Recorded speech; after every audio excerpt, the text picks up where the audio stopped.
à Jésus-Christ pour toi. Gloire à Jésus-Christ pour son partage.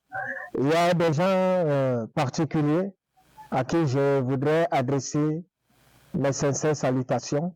À vous tous qui êtes connectés à cette plateforme, je vous salue fraternellement, chaleureusement, de la part de notre Seigneur Jésus-Christ. Aujourd'hui, je voudrais que nous essayions de comprendre le miracle. C'est quoi le miracle? Et quel est le plus grand miracle? Pourquoi? Parce que si je viens aujourd'hui me placer devant toi, je te demande c'est quoi le plus grand miracle? Chacun va d'abord entrer pour s'identifier au miracle de Christ. C'est quoi le premier miracle? Beaucoup vont accourir et vont me dire, ah, c'est quand Jésus a transformé l'eau en vin. Mais ce que tu ne sais pas, c'est que le premier et le plus grand miracle, lorsqu'on parle de miracle, on parle de la parole de Dieu. On parle de la connaissance de Dieu. On parle de la révélation de Christ. Pourquoi? Parce que je t'invite à lire le livre de Matthieu, chapitre 28, 19e verset. Matthieu chapitre 28, 19e verset. En voici la teneur. Nous allons commencer 18e, autant pour moi. Jésus s'étant approché leur parla ainsi. Tout pouvoir m'a été donné dans le ciel et sur la terre. Allez, faites de toutes les nations les disciples, les baptisant au nom du Père, du Fils et du Saint-Esprit, et enseignez à observer tout ce que je vous ai prescrit. Et voici, je suis avec vous tous les jours jusqu'à la fin du monde. C'est le Christ qui donne des dernières recommandations à tous ses serviteurs. Et lorsqu'il a donné des dernières recommandations, il a demandé une chose. Il les a parlé du plus grand miracle. Le plus grand miracle, c'est la connaissance de la parole de Dieu. C'est l'enseignement de la parole de Dieu. Dans le divin, lorsqu'on parle de miracle, on parle d'abord de la connaissance, de l'enseignement. Pourquoi? Parce que vous connaîtrez la vérité vous affranchira. Ce n'est pas un miracle ne fera jamais de toi un enfant de Dieu. Une prophétie ne fait pas de toi un enfant de Dieu parce que tu peux recevoir un miracle. Un miracle s'accomplit dans ta vie. Mais ça ne fait pas de toi un enfant de Dieu. La plupart, chacun de nous a un témoignage sur des miracles qu'il a expérimentés. Mais vous verrez que déjà, même les méchants expérimentent des miracles. Alors, vous verrez des gens qui reçoivent des prophéties. Une prophétie ne saurait faire de toi un enfant de Dieu. Pourquoi? Parce qu'il y a des gens qui ont reçu des prophéties le matin et qui sont morts le soir. Il y a des gens qui ont reçu des prophéties de mariage. Tu vas te marier, mais ils sont allés mourir dans ce mariage. Pourquoi? Il y a des gens qui ont reçu des prophéties de voyage. Ils ont voyagé. Mais actuellement, où je vous parle, ils sont des sans-papiers. Ils souffrent là où ils sont partis. Pourquoi? Parce que, avant toute chose, il faudrait qu'on prenne le temps de vous enseigner, afin de vous faire comprendre que il y a une catégorie de personnes qui vont dans des assemblées rien que parce qu'ils ont besoin de prophéties et de miracles. Vous n'êtes pas différent de ceux qui cherchent des marabouts. Et je vous conseille de façon véridique, confiez-vous directement chez les charlatans. Parce qu'avec eux, ils savent aussi le pourquoi vous venez. Ce n'est pas que vous allez continuer, vous allez vous cacher devant Dieu et pourtant si ou ça. Non. Là-bas, quand vous allez, vous faites vos sacrifices. On vous prend ce qu'on vous prend à n'importe quel prix. Et on vous donne ce que vous voulez. Et ne vous en plaignez pas. Mais ne venez donc pas devant Dieu, vous cachez en disant non, je vais servir Dieu, je vais donner ma vie à Dieu, je vais servir Jésus. Mais pourtant, vous venez parce que vous avez besoin de prophéties.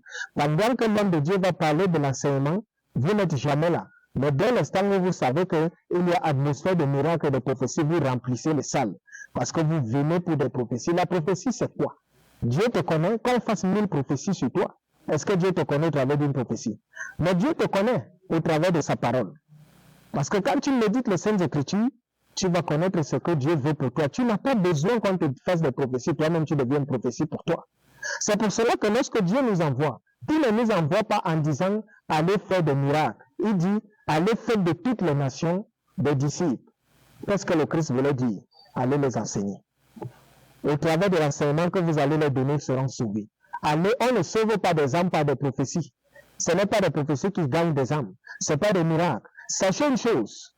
Dans la parole, le miraculeux s'accomplit. Dans la parole, le miraculeux s'accomplit. C'est pour cela que lorsque vous êtes connecté dans les Saintes Écritures, lorsque vous êtes connecté à la parole de Dieu, vous allez expérimenter la bénédiction de Dieu dans vos vies. C'est pour cela que nous servons Dieu. Parce que quand nous nous mettons à servir Dieu, c'est que lui, il montre en retour aux hommes que voilà mes enfants. Alors, quand tu viens devant le Seigneur, parce que tu veux le miracle, il est fort probable que tu sortes de là étant déçu.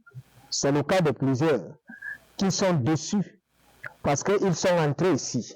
Oh, on a prophétisé sur moi que je serai.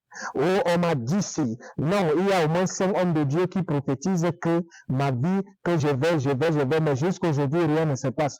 Oh, on avait. Mais moi, je vous montre quelque chose. Entre quelqu'un à qui on a fait des prophéties, on peut faire une prophétie, je prends un exemple. 2024 qui a commencé. Prenez quelqu'un à qui on a fait une prophétie, on a dit, avant la fin de cette année, tu seras grand. Vous venez chez moi, moi je vais vous dire, je vais prendre les Saintes Écritures, je vais vous donner, je dis, voilà un programme. Commence par là. Les deux, celui qui a reçu la prophétie et celui à qui je donne un programme de prière te dit, commence à suivre ce programme. Voilà, tu vas méditer les Saintes Écritures. Sachez qu'entre les deux, il est fort probable que, à la fin de cette année, celui qui a suivi le programme se retrouve à une dimension extraordinaire avec Dieu. Celui qui a reçu la prophétie s'est accomplie, mais il est au même endroit parce que Dieu ne le connaît pas. C'est pour cela que quand tu viens devant la présence du Seigneur, tu as des problèmes, certes. Mais si tu viens devant Dieu, ne viens pas pour que Dieu puisse résoudre ces problèmes. Ne viens pas avec ça en objectif, en idée, qu'il faudrait que là où je vais là, je veux que Dieu fasse non. Prends ton problème, tu mets de côté et dis à Dieu, je veux te connaître. Je veux savoir comment faire pour te servir. Ce n'est qu'à ce moment que lorsque tu veux savoir comment faire pour servir Dieu, comment faire pour faire plaisir à Dieu, Dieu maintenant va régler tes problèmes parce qu'il connaît quels sont tes problèmes. Mais il nous a envoyés d'abord pour enseigner à son peuple. Et il m'a envoyé t'enseigner. C'est pour cela que vous connaîtrez la vérité vous affranchira. Par exemple, beaucoup de personnes dans ce monde ne savent pas que Dieu fait du mal aux gens. Est-ce que vous le savez? Vous savez que Dieu fait ça? Beaucoup de personnes ne savent par exemple pas que la plupart des choses qui arrivent ici, là, c'est Dieu qui met les gens en difficulté. Vous pourrez voir quelqu'un, il souffre aujourd'hui, vous voyez des gens couchés dans les hôpitaux, vous voyez la souffrance et tout ça. Les gens savent que c'est le diable qui est la cause de ça. Mais oh que non. Dieu a dit, prenez le livre de Deutéronome chapitre 28, méditez-le. Dieu a été formel. Il a dit, je mets devant toi la bénédiction ou la malédiction. Mais je te conseille, choisis la bénédiction. Parce que si tu ne choisis pas la bénédiction, tu seras maudit. Et lorsque tu seras maudit, je susciterai dans ta vie la maladie. Je susciterai la pauvreté, je fermerai le ciel. Et la terre sera fermée aussi. Alors Dieu explique donc pourquoi il va faire ça. Parce que tu es rebelle, je vais te mettre en difficulté. Et les gens ne savent donc pas. À un moment donné, quand tu commences à voir rien ne va dans ta vie, tu te lèves, le diable, je ne sais pas ce que le diable me veut. Quel diable? C'est que les gens ne savent pas. Il y a des histoires où tu entends, on a tué quelqu'un dans la sorcellerie. Mais tu ne sais pas que Dieu dit que c'est moi qui suscite tes ennemis pour t'atteindre. Est-ce qu'on peut tuer un enfant de Dieu dans la sorcellerie? Nous servons Dieu, pourquoi alors? Si Dieu ne peut pas marquer la différence entre ceux qui le servent et ceux qui ne le servent pas. Si Dieu ne peut pas me mettre en sécurité, pourquoi je vais le servir? Vous pensez que je viens vous parler ici là parce que Dieu ne me montre rien? S'il ne me montrait pas qu'il est avec moi, je ne serais pas là. Je n'ai rien à faire là. Parce que je m'avance de quelque chose que je ne maîtrise pas. Mais parce que je maîtrise mon élément.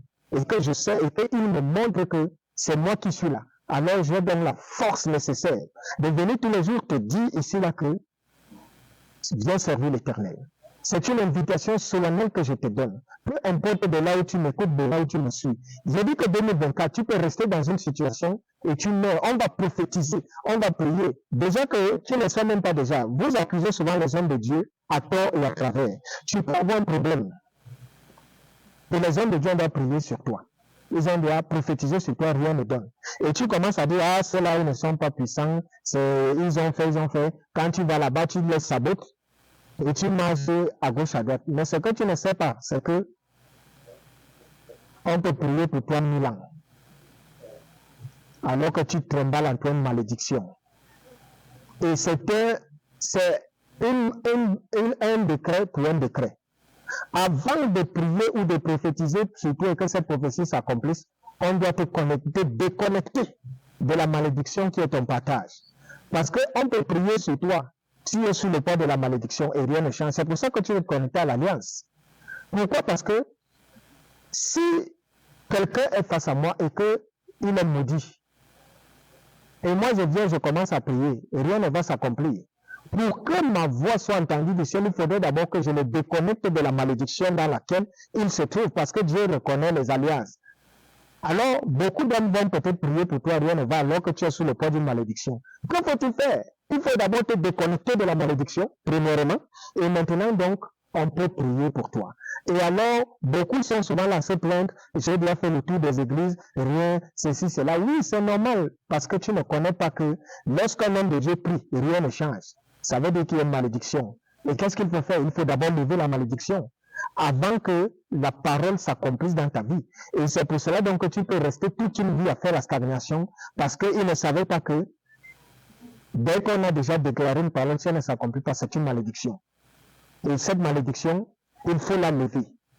Donc il y a beaucoup de choses comme ça qui se produisent dans la vie des hommes et ils ne savent pas. C'est pour cela que je vous invite toujours, méditons les Saintes Écritures. Au travers de ça, nous deviendrons une puissance parce que lorsque tu commences à méditer, tu comprends exactement. Je vais vous parler du cas, chaque fois que je marche, il y a, je ne sais pas si c'est un homme ou c'est une dame, mais je vois toujours quelqu'un, au début je croyais que c'était un fou, mais je me suis rendu compte que c'est quelqu'un qui a tous ses sens. Il se couche souvent au milieu de la route. Les gens lui font des dons là, de la nourriture, ici ou ça. Alors un jour, je rentrais de l'émission. Je l'avais déjà vu 2 ou 3 fois. Et puis ce jour-là, je suis venu là, après avoir fini mon émission, je me suis arrêté devant cette personne. Et tout ce que j'avais dans mes poches, je lui ai donné. Je suis rentré à pied à la maison. J'étais très loin de la maison, hein, mais j'ai pris tout ça, je lui ai donné.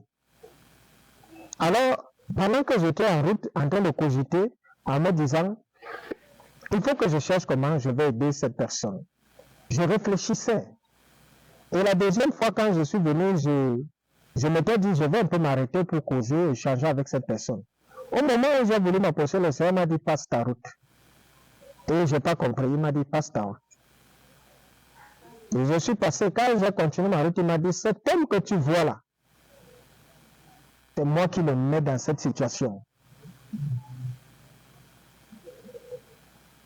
Est-ce que vous m'écoutez? Il m'a dit, là où il se trouve là, il est responsable de ce qui lui arrive. Alors, dorénavant, quand tu le verras, tu dois être indifférent et tu passes ta route. Et c'est ce que je fais. Je le fais pourquoi? Parce que j'ai compris qu'il y a beaucoup de personnes ici, vous voyez des gens souffrir. Mais entrez dans la profondeur de la vie de ces gens. Vous vous rendez compte qu'ils ont fait du mal aux gens ici. Et lorsque le moment de payer est arrivé, vous ne voyez que la souffrance qui est là. Mais vous ne connaissez pas d'où ça a commencé. C'est pour cela que lorsque Dieu se met déjà sur ta route, on ne prie pas pour n'importe qui. Je vous le dis toujours. De peur de se retrouver face à Dieu. Quand il y a un problème, il faut d'abord demander à Dieu, est-ce que je peux prier pour cette personne? Parce que si Dieu est en train de punir quelqu'un, et toi tu viens, tu commences à prier pour cette personne, voilà pourquoi vous voyez certains pasteurs tomber, mourir même. Parce qu'il est en train de vouloir combattre Dieu.